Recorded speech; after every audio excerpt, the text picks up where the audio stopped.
وش رأيكم بسلطان؟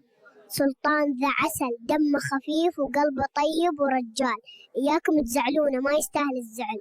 السلام عليكم ورحمة الله وبركاته. فهذا الفيديو سنتعرف على شخصية أبو لهب، حياته وعلاقته بالنبي محمد صلى الله عليه وسلم قبل وبعد بدء الدعوة، عداوته للإسلام، كيف كان يعارض الدعوة الإسلامية، وأبرز أعماله العدائية، دور زوجته أم جميل، مشاركتها في إيذاء النبي والمسلمين، العاقبة في القرآن، تفسير سورة المسد، ودلالتها على عاقبة أبو لهب وزوجته.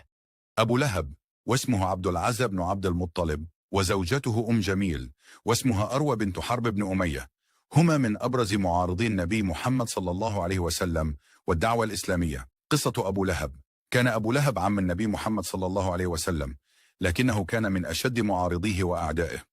عارض الدعوة الإسلامية بشدة، وسعى جاهدا لإيذاء النبي وإعاقة نشر الإسلام. أنزل الله تعالى سورة المسد في القرآن الكريم للرد على عداء أبو لهب وزوجته. أعوذ بالله من الشيطان الرجيم. بسم الله الرحمن الرحيم. تبت يدا أبي لهب وتب، ما أغنى عنه ماله وما كسب، سيصلى نارا ذات لهب، وامرأته حمالة الحطب، في جيدها حبل من مسد. وكانت أم جميل زوجة أبو لهب من أشد النساء عداء للنبي صلى الله عليه وسلم والدعوة الإسلامية. كانت تحمل الحطب وتضعه في طريق النبي لإيذائه، كما كانت تشارك في نشر الأكاذيب والإشاعات حول النبي والإسلام.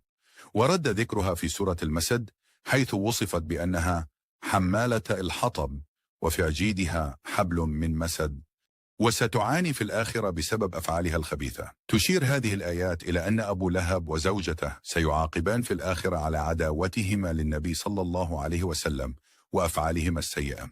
اللهم ارزق أبي وأمي الجنة، وباعد بينهما وبين النار. اللهم شفع فيهما نبينا ومصطفاك، واحشرهما تحت لوائه، واسقهما من يده الشريفة شربة هنيئة لا يظمأ بعدها أبدا. اللهم مد لهما في قبرهما مد بصرهما. اللهم أنزل على قبرهما الضياء والنور والفسحة والسرور. اللهم افسح لهما في قبرهما ونور لهما فيه برحمتك يا أرحم الراحمين.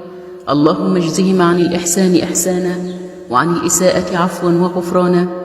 اللهم أنزلهما منازل الصديقين والشهداء والصالحين، وحسن أولئك رفيقا، وجميع موتى المسلمين يا رب العالمين.